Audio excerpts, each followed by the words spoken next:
What up? Woo,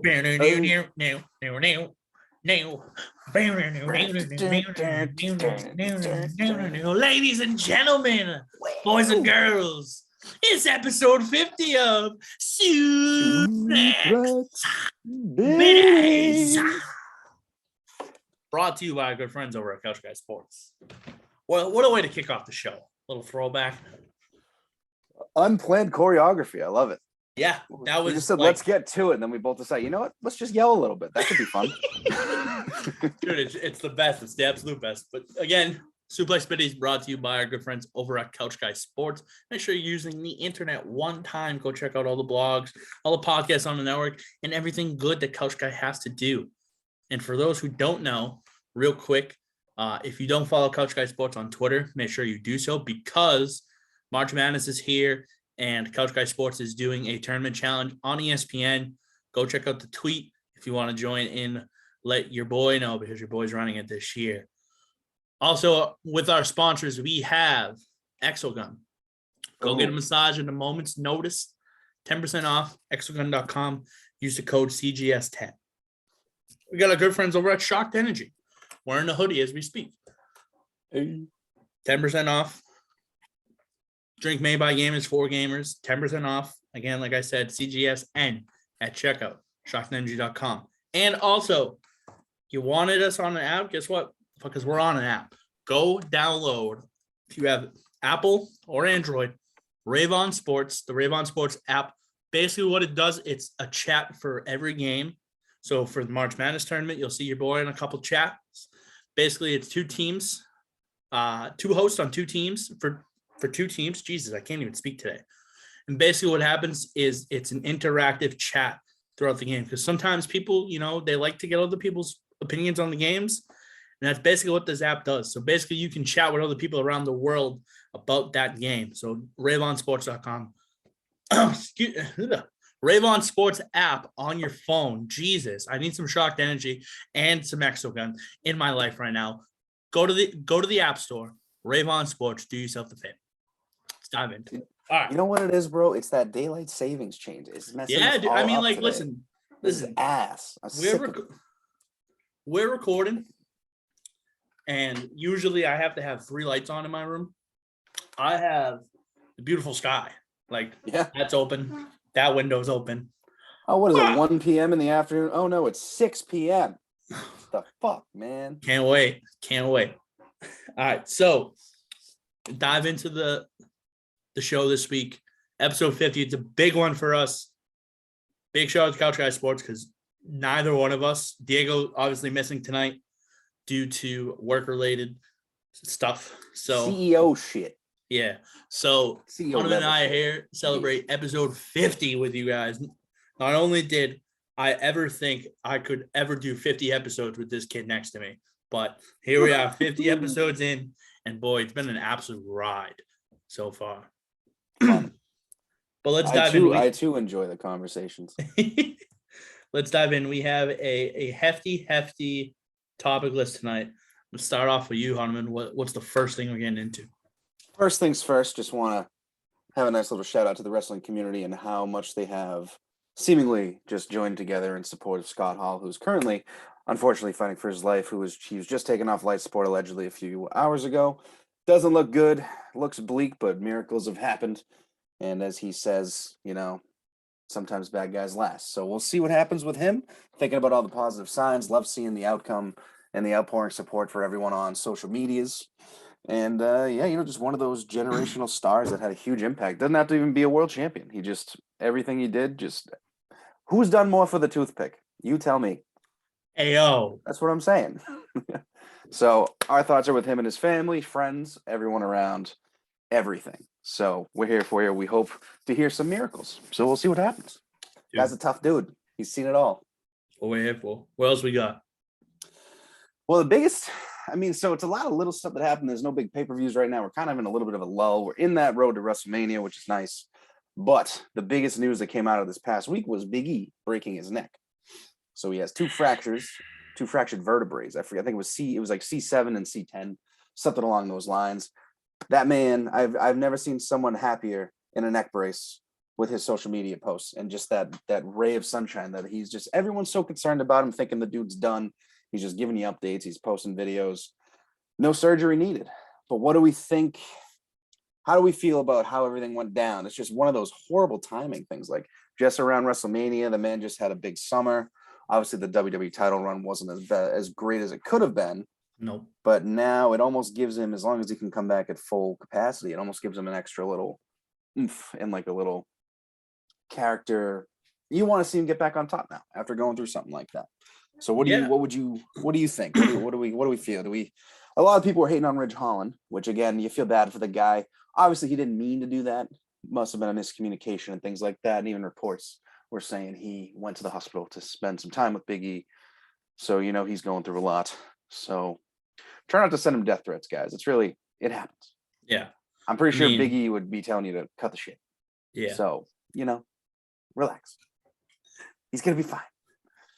I mean, what was your immediate reaction? Because I was pissed. My immediate reaction was fuck Rich Holland, but yeah, how could it not be? But my thought process wasn't, let me go online and say, hey, buddy, like, come on. Yeah, I know, dude. People are wild. The day of social media nowadays is a little bit ridiculous because everybody thinks that they're this big tough thing online, and then if anybody said anything to any single wrestler in person, forget about it. They get smacked if they could. Oh. No way. People are too confident. We need another Malice in the Palace, as my friend keeps saying. Yep, we do need another Malice in the Palace for sure. And listen, I was to go off topic. I was watching a video on Spit and Chicklets, and it was this hockey player literally came out of warm-ups, and some dude in the stands was talking smack, and he literally hit him with a 1-2, and it was just, I was like, that's what we need in a professional event. Send Russell Westbrook somewhere in Utah. I'm surprised he hasn't gone off on someone yet. Like, you've seen the man's. I mean, he's being professional as best as he can. Yeah, that man's going through some shit. Let's get back, like everyone back in the wrestling aspect of it, though. Right? Yeah, other sports entertainment. That's where we are. So, I mean, realistically, no timetable for Big E's return, but I don't know. I feel like we've seen crazier stuff, like certain vertebrae type based injuries, and it could be 6 months, could be a year, could be 2 years. I don't know. Realistically, I think 2023 Rumble. He comes back. How perfect would that be if he was? If he was able to come back and win the Rumble, dude. Imagine the pop. The original plan was for him at WrestleMania. The original plan was the New Day. They were getting Xavier back. It was going to be Kofi, Big E, Xavier Woods versus Sheamus, Ridge Holland, and Don't even say it. I was going to talk about that next. Butch. Dude, Butch. They really Butch heard that name, huh? Oh, geez. Speaking of WWE 2K22 in the background, no free promotion. I was just gonna pull up Pete Dunne's face and be like, "That's Pete Dunne. It's not Butch." All right, the game says it's Pete Dunne. Just stick with it. It's real. Can I just ask what is going on with WWE Creative? Why are we getting lazy with the fact that we have these well-renowned wrestlers known as guys like Walter and Pete Dunne who have held the NXT UK title, and now they come up to the main roster, or Walter's finally on TV in NXT. Hold on. Hold on. That's his finisher. Oh, hey. Hold on. Do you remember when Pete Dunne had an NXT championship match on Survivor Series like 2 years ago? Yep. Because he looked like that, and he stood out because he had a look. Right. You remember that? I remember. And he had a great performance, and he's just, I'm just mad, man. I don't understand the rationale to throw another. Why did Ridge Holland get to keep his name? Because apparently that sounded like something that would fit Sheamus's faction. Pete Dunne apparently didn't. But see, here's the thing. They've butchered Pete Dunne so bad trying to put him in groups. They put him with Pat McAfee and Only and Larkin, and that flopped. Then they put him with Sheamus and Ridge, and I think that's going to flop too, because realistically, this is exactly what's going to happen. That tag team match, it was going to go meh. It was going to be a pre-show match. Butch was going to cost him, and then Butch was going to go over, and then Butch was going to get his run on SmackDown. But he can't be named Butch. Just name him Pete Dunne. That's a name, damn it. He's so good at wrestling. He doesn't need a name change. Or suspenders. Like, what the fuck? Butch. He's been a good sport about it. I mean, he's having fun with it on social media, which is interesting to say the least. He's running with it as he has to, but it's just some of these things, it just doesn't make sense. It's like everyone's starting to say this might be the worst change that they've seen. Okay, so since the pandemic, I've seen 5 horrendous changes in WWE name-wise. This is definitely number 1. 2 has to be Gunther, right? aka Walter. 3 has to be Dominic Dijakovic going from that to T-Bar. Or Dio Madden becoming Mace. Not even a single, there's no D or an M. Like, yep. There is an M, it's Mace. I'm sorry. 4 was me and him going to what was it? Reckoning. And Fun fact, 5, you can book me and him versus Reckoning in 2K22. It's pretty great. So we can find out who the real one is. 5 had to have been Bearcat, Keith Lee. Yeah. And no beard. It made him clean shaven. Like, what? It's just like stuff like this hasn't worked for him. Why do we keep changing names? They've done so well with their names. Look at how over Keith Lee got in AEW just by having Keith Lee Limitless. Bask in his glory. If they had that on the main roster, there would have been no issue anywhere. And he'd still be within the company. It's ridiculous. Yep. Agreed. It just makes it's almost like it's just a death sentence immediately. Yeah. Not to try to use poor terminology, but your DOA, as they say in my field, dead on arrival. You had an identity. You could have brought him up and just let him be Pete Dunne. Like, why can't Sheamus be allies with Pete Dunne? Why does it have to be Butch? I've been mad about that for like 3 days. I'm still mad about it. It's just kidding me?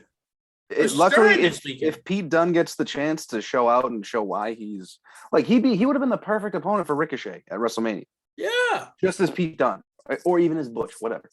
But dude, you telling me we can't get AJ Styles versus Pete Dunne at one point in time? We're gonna get AJ. We could potentially get AJ and Butch if Butch goes to Monday Night Raw. Like, come on. See if they go back on it. There was a small hope for me that was like, because of what happened with Big E, they could turn it into like a storyline thing where Pete Dunne said, I want to be aligned with you assholes. I'm Pete Dunne, by the way. That's not my name. And then he can just break their fingers. That's not my name. And just do that. That's not my name. That's not my name. That's not my name. But to move on to a more impressive debut, we had Shane Strickland debut on AEW Rampage this past Friday. Very good one.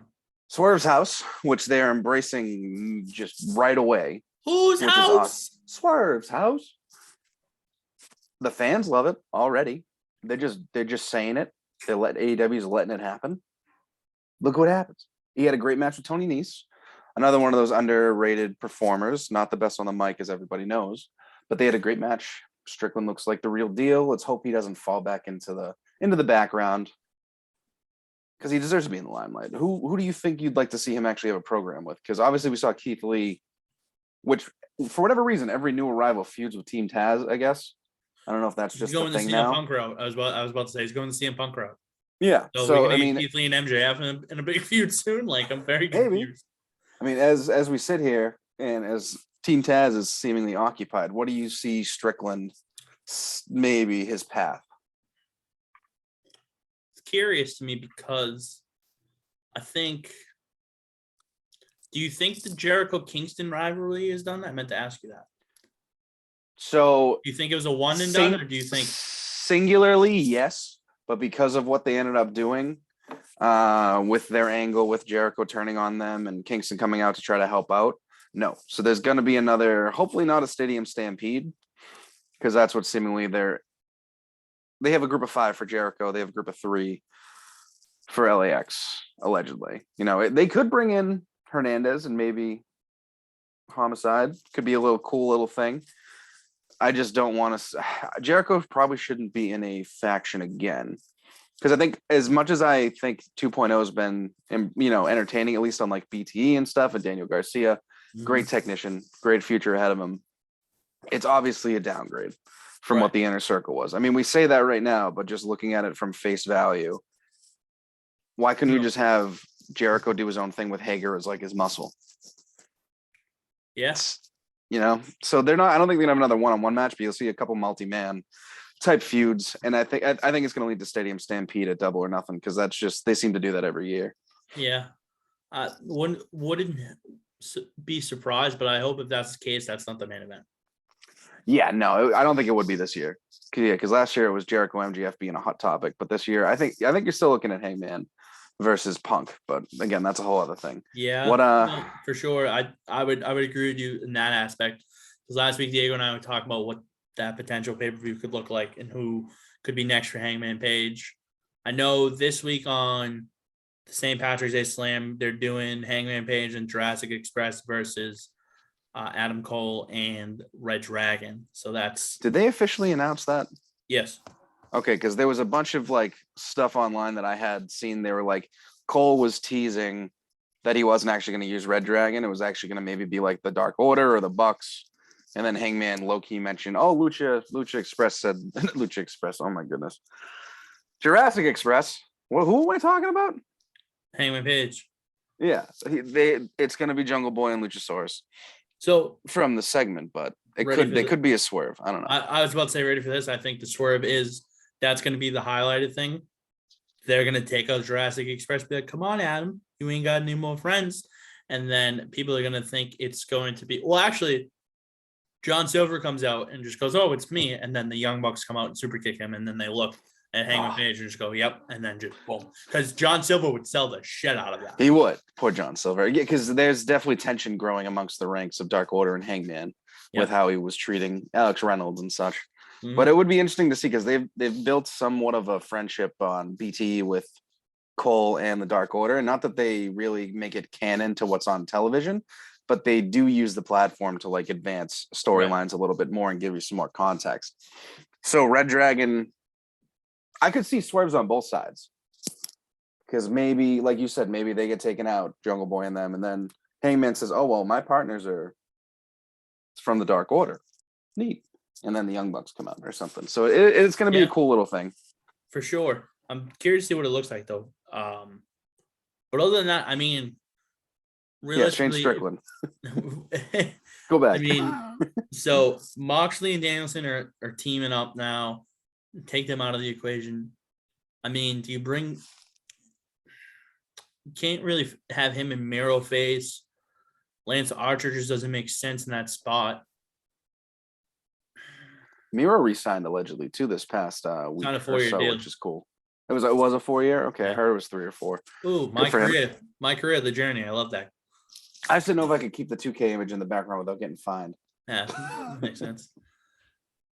I'm going up and down this roster, and honestly, I think a realistic good program could be between him and Sammy Guevara.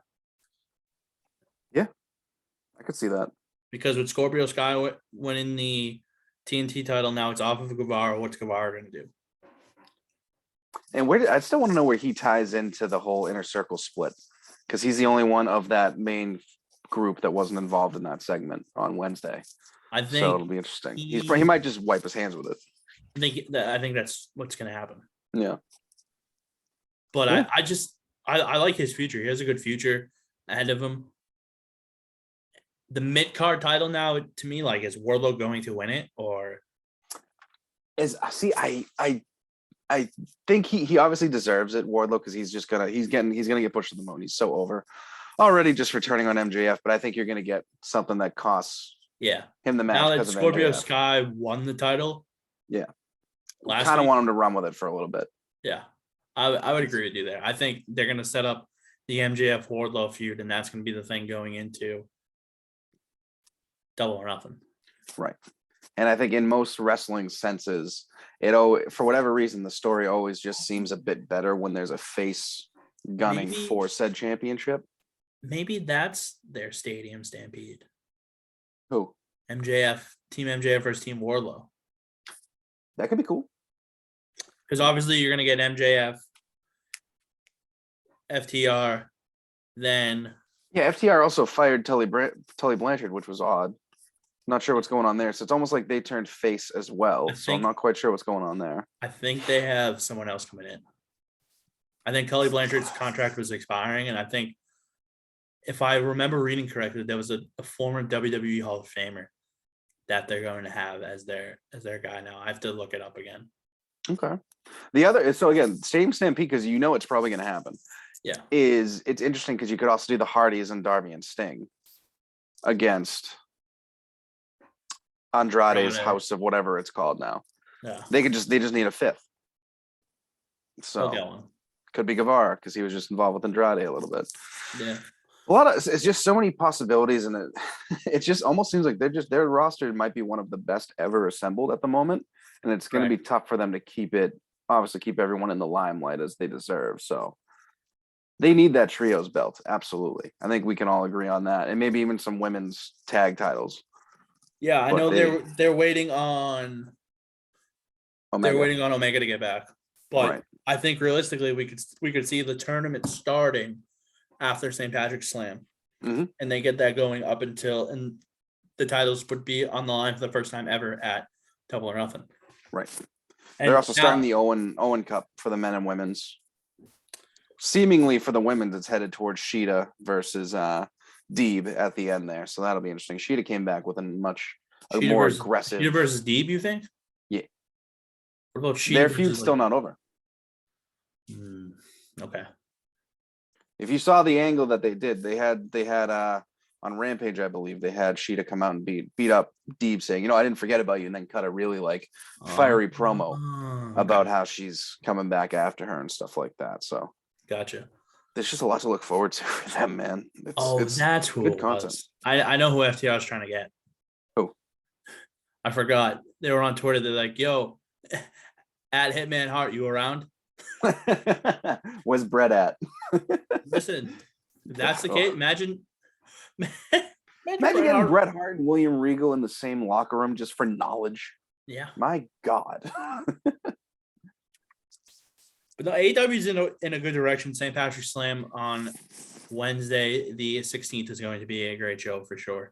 Agreed. It's what they do best is they put on these television specials once a month, and it's just an absolute banger. So far, it's Moxley and Danielson versus Wheeler Yuta and I believe Chuck. I think it's Trent because they were the team in New Japan, I believe. Right. So I think that's a tag team match they're doing. They're running back Britt and. Jeez, wow. Oh my God, I just got a headache. They're running back Britt and Rosa. My head literally just if you start. That's still cage match, isn't it? Patrick's Day Slam, is it? I think so. Or is it a Double or Nothing?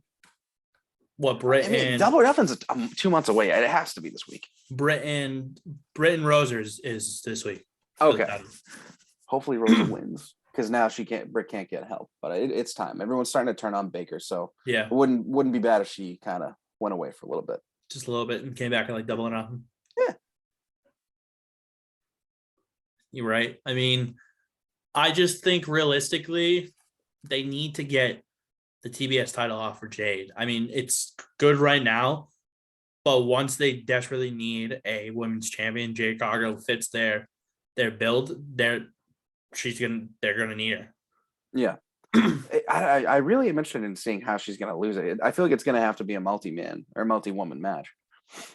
Because I don't know who's gonna pin her the first time, or it could be just a whole thing. Because she just screams superstar. Yeah, realistically, her presence is wild. Realistically, who's gonna pin her for the first time? It's gonna be Britt Baker winning her second AEW women's title. That's literally realistically what it's going to be. Hey, but that's not for another year or two. Right. Which again, that's one thing I think we've talked about in the past is that we kind of wish AEW wasn't doing such long title runs. It's nice because it brings prestige to the belts and everything, but it is tough because you tough to keep it on. It's tough to keep it on people. The Kenny Omega stuff. We've gone over this in the past. His title reign was long, but some of these feuds he had, it was just they just put it together. Yep. Rather than build up the story like they did with Hangman when Hangman beat him. Such a good story.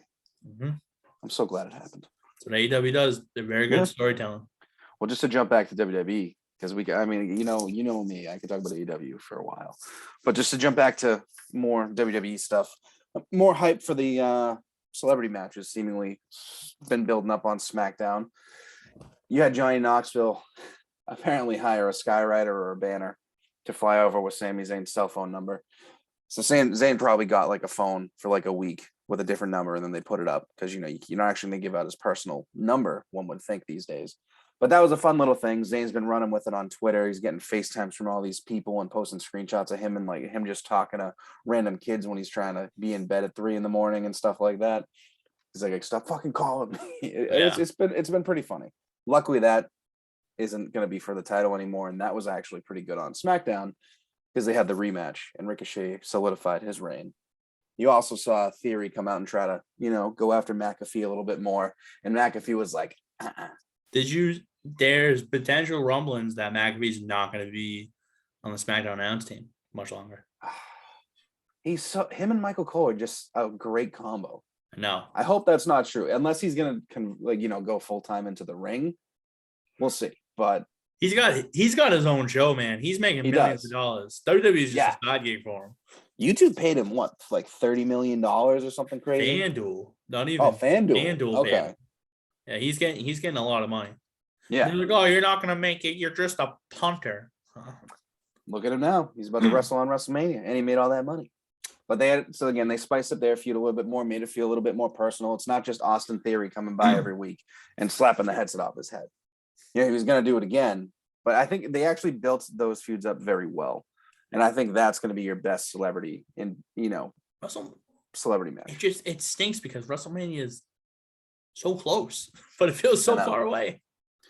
It does. And I mean, speaking of WrestleMania, post WrestleMania, the European tour, seems Ronda Rousey is advertised for shows over, and I believe it was even like Paris and maybe Spain, somewhere in Spain.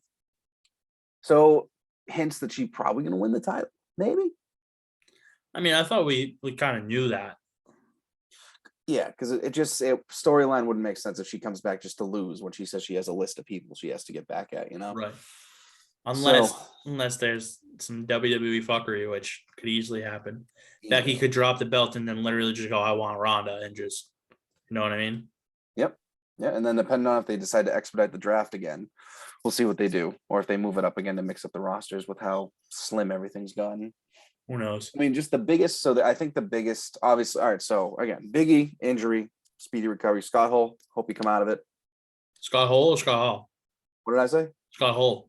Oh, sorry. Well, Scott Hall. I hope you come out of these precarious, circumstances. But WWE-based biggest news for a top guy. What the hell is Seth Rollins going to do at WrestleMania? Because they keep saying, oh, he had this plan, and they had this plan, and then they had this other plan. And it's like, bro, we're like 3 weeks away. Something's got to kick off tonight. And I'm hoping it's Cody Rhodes. But what do you think? If Cody Rhodes just comes out and go, hey, yo, I mean, the crowd's going to lose it. It's a high profile match. I mean, you could throw Seth Rollins in the US title match so you don't run back Finn and Priest, who again, they have great chemistry anyway from their NXT days, so they're going to be fine. Right. But it just feels like a downgrade for a guy was supposed to become champion back in January. Right. So what do you think? Give me 2 different outcomes you'd like to see happen. Well, either way, he's going to be the champion of the Raw brand after WrestleMania. I think we can agree on that, yeah. Once they unify the belts and they come out with a new one, whatever they're deciding. It's going to be I think realistically, what it's going to be? It's going to be a 4-way like they did when the Universal title right off the rip. Mm-hmm. And I think Rollins is going to win that one. There's going to be no fuckery behind it. I think Rollins wins that one, and then he starts a nice little title run. Think he'll actually get a face push and actually not just be a terrible baby face and just let him be Seth Rollins? Yeah, hope so. I hope so. I think realistically that match will be Rollins, AJ, Priest, and we'll say if Cody's there, Cody's going to be in the match. But if not, I would say Lash is still hurt. He was my only other backup I could really think of. Maybe Edge. What do you mean after? WrestleMania? Yeah, I mean, Edge getting a world title reign, depending on how this goes, is also not terrible. Well, I'm saying just to do like a 4-way with on Raw. You know what I mean? Oh yeah, you'd probably want to include 2 of your high profile singles matches for Mania. So if it, ideally Seth, Cody, Edge, AJ is your favorite 4-way. You got to think. Last time they did that, they had a guy like Big Cass in it for no reason. Right. Would that be the one shot that they give Priest before he goes back down and fights Finn again? Maybe. Yeah, I don't know what they're going to do with Priest, or do you put Finn in that match so Priest can cost him and then set up that feud? Well, Finn's champion, I hope not. And I'm still really hoping that Finn brings back that open challenge because he's the perfect dude to have an open challenge on Raw. Not that the roster's anything crazy right now, but yeah, it opens up a lot. Obviously, Big E going down sucks and probably put another damper in plans, even though, again, he went to SmackDown anyway. Who knows? They're flipping people like they are how they have been. I don't know. Maybe it was going to be a big WrestleMania thing and him go back and be like, well, I didn't technically lose. Oh, he did get pinned. Dumb, by the way. But yeah, I don't know, man. It's so weird how in flux this card is with, like, you have your main shit lined up, but big names like that, Seth, and it just feels wrong that he's getting some like low effort build. Right. I'm just trying to think. There's really no like other opponent that would be like worthy for him to get a match with. You know what I mean? Yeah, the only 2 I can really think of is if he doesn't get added to that U.S. title match, it'd be Cody or Lashley if he's healthy, which I don't think he's going to be back in time. And I realistically am still high on Cody being the leader of the Ring of Honor Invasion angle. So, like, realistically, what can he do? What are they going to do?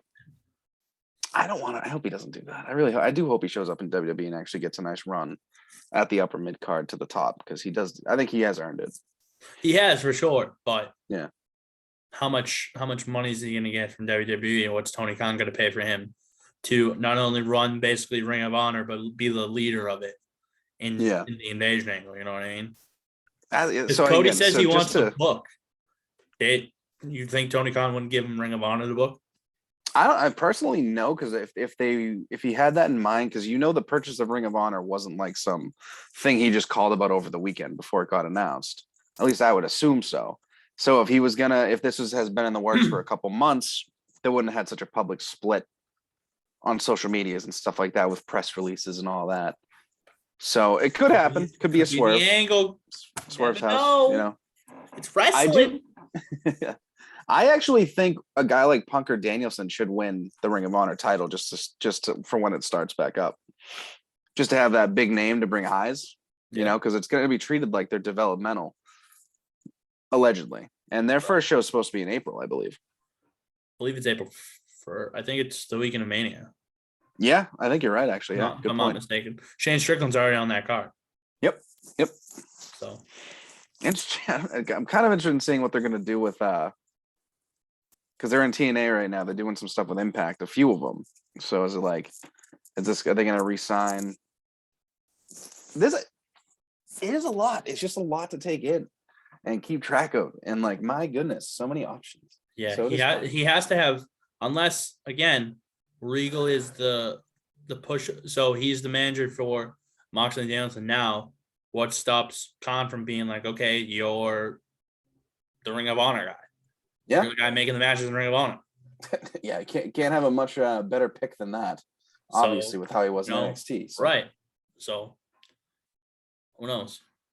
Yeah. Any other stuff that we might have not hit on? I mean, Usos and Nakamura and Boogs got added to WrestleMania. Cool. I don't think the Usos are going to lose. We can talk about that when we do our predictions and things like that. Yeah. No, I'd rather not get into that because I'm still kind of about it. I like Boogs and Nakamura, honestly. It's a good duo. I think Boogs is pretty freaking good. Yeah.